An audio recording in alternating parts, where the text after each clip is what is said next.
Ano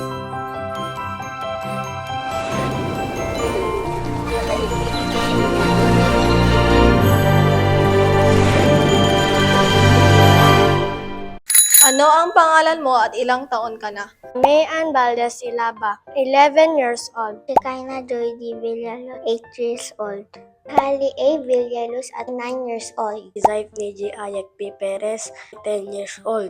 Kaisar Ayman Ilagdino, 8 years old. I'm Joshua Lagundino at I'm 15 years old. Lester Villaluz, 19 years old. Syra Genesis Odipa Bernabe, 14 years old.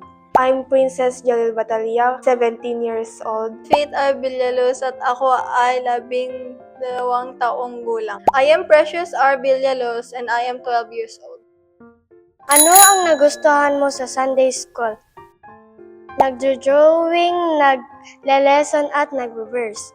Ang nagustuhan ko ay sa pakikinig sa salita ng Diyos at sa Bible story, pagdodrawing at pagsusulat. Pagkikinig sa mga salita ng Diyos at pagpuri. Pagdodrawing at nagkakanta para sa Panginoon. Pag-memory verse at paggalang sa kapwa. Ang natutunan ko nung bata pa ako, nag-a-attend ako Sunday School, ay kung paano makipagkaibigan kasi aduti makasasalamuha ka ubing idi tapos no kasano agbaling nga anes kasi hindi ubing kami iso ti sursurodan no kasano agbaling nga anes tapos no ka DJ panagsingsingpet kasi Siguro po yung pagka-active ng mga student like me. Ang nagustuhan ko sa Sunday School ay yung story time or storytelling kasi nakaka-exciting yun sa mga stories na hindi ko pa alam noon. Noong nag-Sunday school ako, ang mga nagugustuhan ko ay ang mga kwento lang Bible stories. Ang nagustuhan ko sa Sunday school ang mga drawings na pinapakulayan nila.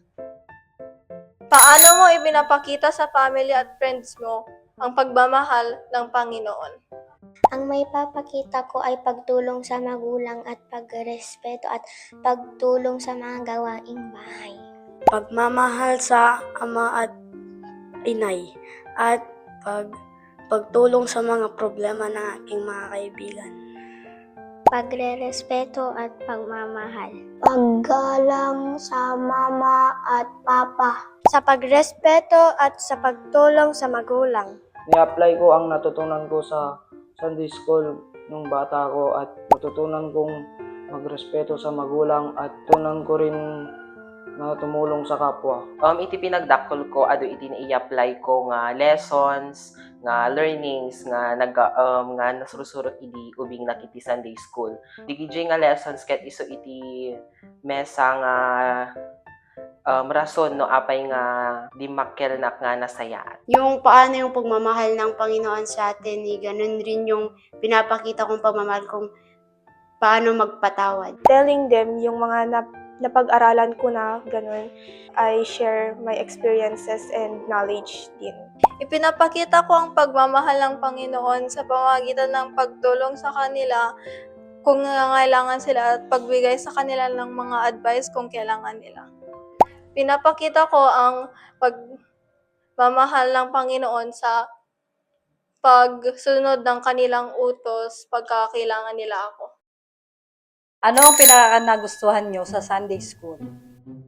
Pagbabasa nila ng Bible, hindi nila nalalaman yung mga salita ng Diyos at pinapalagan naman niya ito kasi nakikita ko sa kanya, may takot siya, Diyos. Habang bata pa sila, matututo sila sa pakikinig ng salita ng Panginoon, lalong-lalo na sa mga story about sa Bible. Natuturuan yung mga bata sa salita ng Panginoon at natuto sila na mayroon talagang Diyos na naglikha sa mundong ito. At salamat sa mga nagtuturo sa Sunday School sa kanilang oras para ipabahagi ang salita ng Panginoon. Kung dahil dito, tinuturo sa kanila ang salita ng Diyos at kung paano ito magiging gabay sa kanilang mga buhay. Maaga silang natututo sa mga Bible verse at mga ethics pa. Paano nakatulong ang Sunday School sa spiritual growth ng inyong anak? Dito, nahuhubog ang kanyang mas malalim pang paniniwala at pananampalataya sa Diyos. Nakakatulong sa kanila para mas lalong lumago sila sa spiritually, sa mga salita ng Panginoon. Na itatanim sa kanilang puso't isipan ang mga salita ng Panginoon. Then magkakaroon sila ng takot sa Panginoon. Alam nila na pag gumawa sila ng masama ay ayaw ng Panginoon o paparusahan ng Panginoon sila. Kaya maganda ito. Dito natututunan nila ang disiplina kung paano mamuhay ng Christian living. Nagbabasa sila ng Bible at ina-apply nila ito sa kanilang mga buhay. Bakit mahalaga na maagang matuto ang mga bata tungkol sa Panginoon? Sa murang edad, habang bata sila, tutunan na nila yung kung gaano kahalaga ang pananampalataya at paniniwala natin sa Panginoon. Para alam nila matakot sa Panginoon. Alam nila yung tama at mali na mga gawain. Sa ngayon, mga menor de edad pa lang, pumapatay na sila. Kasi hindi nila alam yung tama sa kamali. So hindi na ituro sa kanila na mayroon talagang Diyos na nagbibigay ng parusa sa mga gumagawa ng mali o mapupunta sila sa impyerno kapag nagpatuloy sila na gumagawa ng kasalanan na hindi nila malaman na mayroon tayong Jesucristo na tagapagligtas. Mahalagang matuto ang mga bata sa Panginoon habang sila ay bata pa dahil ito ang magiging foundation ng kanilang pamumuhay.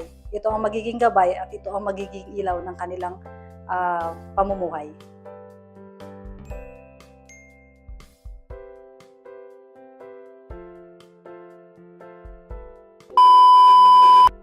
Ano ang pangalan mo at ilang taon ka na? So ako po si